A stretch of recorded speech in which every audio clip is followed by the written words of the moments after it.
प्यारे बच्चों, साइंस की क्लास में आप सभी का एक बार फिर से स्वागत है बच्चों। और आज हम पढ़ेंगे चैप्टर नंबर 2 पदार्थ एवं पदार्थ के समूह, इसके अभ्यास प्रश्नों को हल करेंगे। और बच्चों, इसके पहले की वीडियो क्लासेस में चैप्टर नंबर 1 के हमने अभ्यास प्रश्नों को हल किया। साथ ही बच्चों महत्वपूर्ण प्रश्नों के बारे में भी जो है जाना, कौन से प्रश्न इंपॉर्टेंट हैं एग्ज़ाम की दृष्टि से, एग्ज़ाम में आ सकते हैं।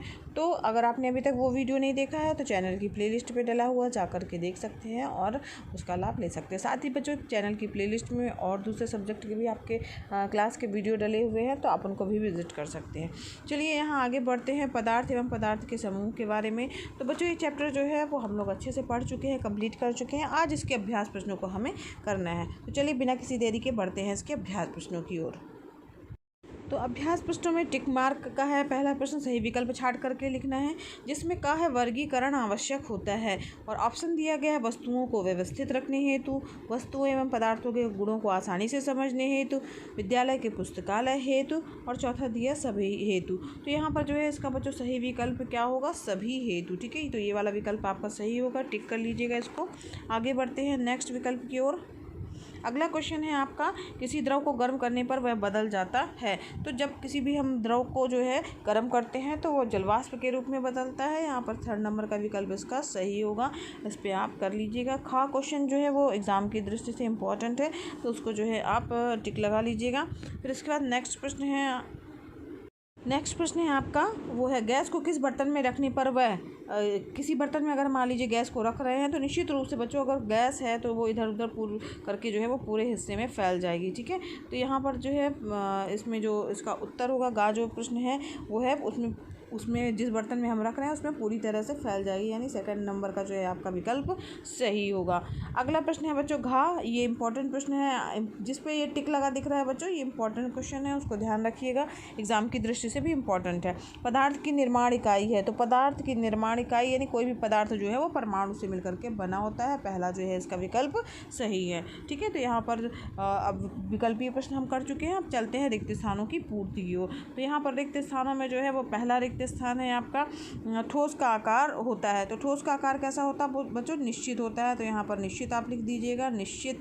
ठीक है, इसके बाद अगला, अगरबत्ती की सुगंध गुण के कारण कमरे में फैल जाती है। तो यहाँ पर देखिए जो ये ठोस का आकार जिस पे ये लगा हुआ, ये इंपॉर्टेंट प्रश्न भी है आपका। ठीक है, तो यहाँ पर उसको इंपॉर्टेंट भी लगा लीजिएगा। इसके बाद अगरबत्ती की सुगंध जो है वो गैसीय गुण के कारण जो है कमरे में फैल जाती है। तो यहाँ पर क्या जाएगा आपका, गैसीय हो जाएगा, गैसीय। ठीक है, गैसीय गुण के कारण जो है कमरे में फैल जाती है। नेक्स्ट जो है आपका है, नेक्स्ट प्रश्न है बच्चों आपका गा नंबर का, पानी में घुल जाता है। तो कौन सी चीज़ पानी में घुलती है, जो चीज़ घुल जाती है पानी, उसको क्या कहा जाता है, उसको कहा जाता है विलेय पदार्थ। तो यहाँ पर आप लिखिएगा विलेय, विलेय हो जाएगा इसका उत्तर। और चौथा हो जाएगा विलेय, यह है बच्चों। ठीक है, विलेय, विलेय। अभी दिखा देते हैं कॉपी में कैसे लिखना है। फिर पदार्थ का वह सूक्ष्मतम कण है जो स्वतंत्र अवस्था में रह सकता है। तो अणु बच्चों पदार्थ का वह छोटा कण है जो स्वतंत्र अवस्था में रह सकता है। तो यहाँ पर आप क्या लिखिएगा, अणु लिखेंगे। आइए देख लेते हैं इसके रिक्त स्थानों की पूर्ति फिर कॉपी में कैसे लिखना है। का नंबर का प्रश्न इंपॉर्टेंट है और घा नंबर का प्रश्न जो है वो इंपॉर्टेंट है, इस पर टिक लगा लीजिए बच्चों, इनको अच्छे से याद कर लीजिएगा। ठोस का आकार कैसा होता है, निश्चित होता है। ठीक है, और इसके साथ ही जो है सबसे लास्ट वाला प्रश्न क्या है कि अणु पदार्थ का वह सूक्ष्मतम कण है जो स्वतंत्र अवस्था में रह सकता है। अब यहाँ पर देखिए, यहाँ पर प्रश्नों के जो फिल इन द ब्लैंक्स है उसके उत्तर इस तरीके से आपको लिखना है। जो आपका पहला होगा वो ठोस का आकार निश्चित, अगरबत्ती की सुगंध गैसीय गुण के कारण कमरे में फैल जाती है, फिर उसके बाद विलेय पानी में घुल जाता है, और अणु पदार्थ का वह सूक्ष्मतम कण है जो स्वतंत्र अवस्था में रह सकता है। का और घा नंबर का इंपॉर्टेंट है। आगे बढ़ते हैं नेक्स्ट प्रश्न की ओर। नेक्स्ट प्रश्न है बच्चों पदार्थ के 3 अवस्थाओं के नाम लिखिए। तो यहाँ पर पदार्थ की 3 अवस्थाएं कौन कौन सी होती हैं, ठोस, द्रव और गैस। ठीक है, ठोस, द्रव और गैस। तो यहाँ पर देखिए, यहाँ पर बच्चों पदार्थ की 3 अवस्थाएं ठोस, द्रव और गैस, 3 अवस्थाएं होती हैं। ठीक है, इसको आप लिखिएगा, द्रव्य नहीं होता है, द्रव होता है। तो ठोस, द्रव और गैस। अब अगला प्रश्न है बच्चों पदार्थ की उस अवस्था का नाम लिखिए जिसमें पदार्थ का आयतन और आकृति दोनों निश्चित होती है। तो यहाँ पर ठोस की अवस्था वह अवस्था है जिसमें उस पदार्थ का आकार और आयतन जो है आयतन और आकृति जो होती है उसकी निश्चित होती है, जिससे पदार्थ ना, तो यहाँ पर इसका नाम जो है ठोस आ जाएगा। नेक्स्ट प्रश्न की ओर बढ़ते हैं बच्चों। अगला प्रश्न है पदार्थों के वर्गीकरण से क्या तात्पर्य है।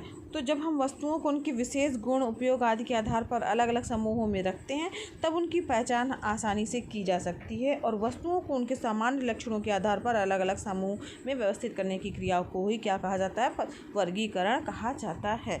तो इस प्रकार से प्रश्न नंबर 3 का उत्तर जो है जिस तरह आपको सामने दिख रहा है उसको लिख लीजिएगा बच्चों। अगला प्रश्न है पारभासी किसे कहते हैं? तो वे पदार्थ जिनके द्वारा जो है पारभासी यानी जिसके द्वारा धुंधला या आंशिक रूप से आर पार देखा जा सकता है वे क्या कहलाते हैं? पारभासी कहलाते हैं। जैसे तेल लगा हुआ कागज, पेंट लगा हुआ कांच आदि। यहाँ पर चौथे प्रश्न का उत्तर हो गया। अगले प्रश्न की ओर बढ़ते हैं। अब यहाँ पर अगला प्रश्न है आपका कारण बताने वाला, कि कारण आपको बताना है।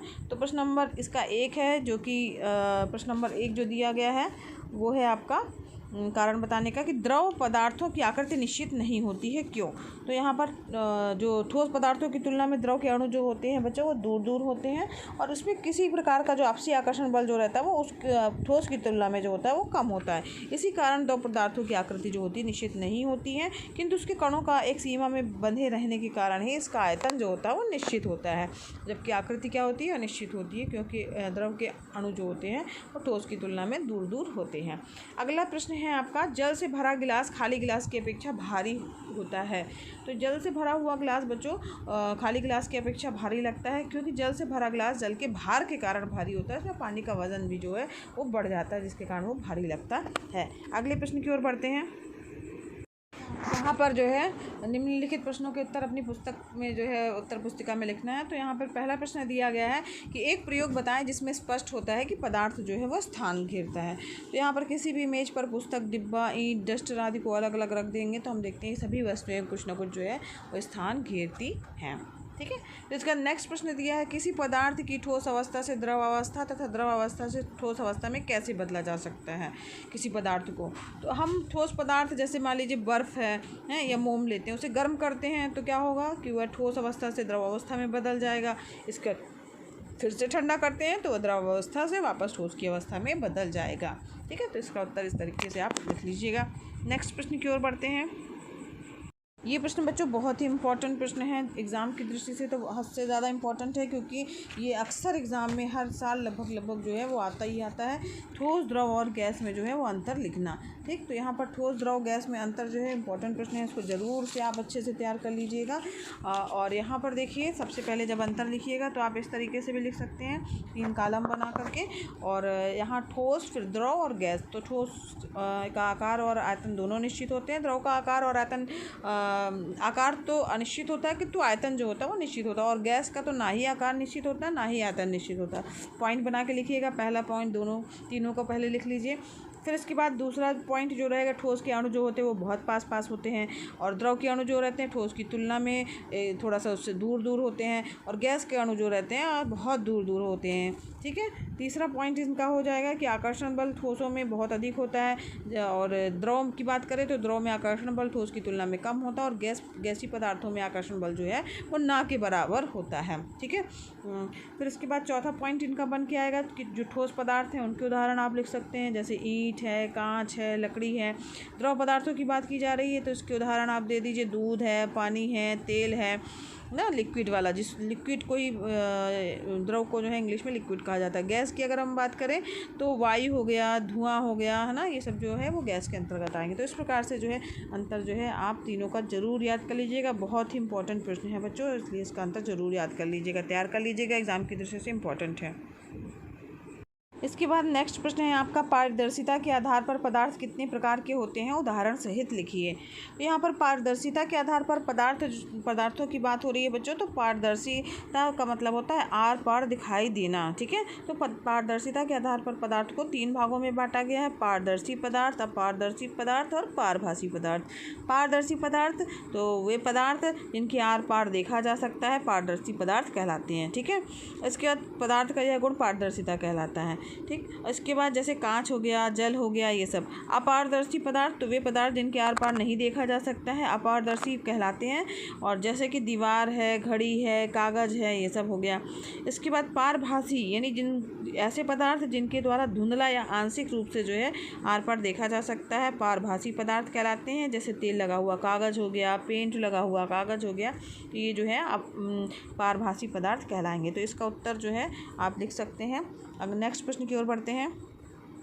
अगला है बच्चों, परिवेश में पाई जाने वाली तीन कठोर मुलायम वस्तुओं के नाम लिखिए। तो 3 कठोर पदार्थों की बात करें अगर हम, तो कोई से भी 3 कठोर पदार्थ आप लिख सकते हैं, जैसे लकड़ी है, लोहा है, कांच है। मुलायम पदार्थों की अगर हम बात करें कि जो मुलायम होते हैं, तो ऊन हो गया, रुई हो गई, रबर की गेंद हो गई, ये सब जो है वो मुलायम वस्तुएँ के अंतर्गत आते हैं। फिर इसके बाद है चुंबक किन किन पदार्थों से निर्मित वस्तुओं को अपनी ओर आकर्षित करता है। तो चुंबक बच्चों लोहे से बनी हुई वस्तुओं को अपनी ओर खींचता या आकर्षित करता है। और लोहे के अतिरिक्त चुंबक जो है वो निकिल हो गया, कोबाल्ट हो गया, अन्य धातुओं से बनी वस्तुओं को भी अपनी ओर आकर्षित करता है। निकिल और कोबाल्ट भी ध्यान दीजिएगा, यहाँ पर देखिए कोबाल्ट है लिखा हुआ है। कोबाल्ट जैसे अन्य धातुओं से बने वस्तुओं को भी अपनी ओर आकर्षित करता है। ठीक है, आगे बढ़ते हैं। अगला प्रश्न है, पदार्थों का वर्गीकरण क्यों आवश्यक है, इस संबंध में अपने विचार लिखिए। तो किसी भी वस्तु की पहचान इसके आकार, बनावट, रंग, उपयोग आदि के आधार पर की जाती है। जब हम वस्तुओं को उनके विशेष गुणों, उपयोग आदि के आधार पर अलग अलग समूहों में रखते हैं, तब उनकी पहचान जो है वो आसानी से की जा सकती है।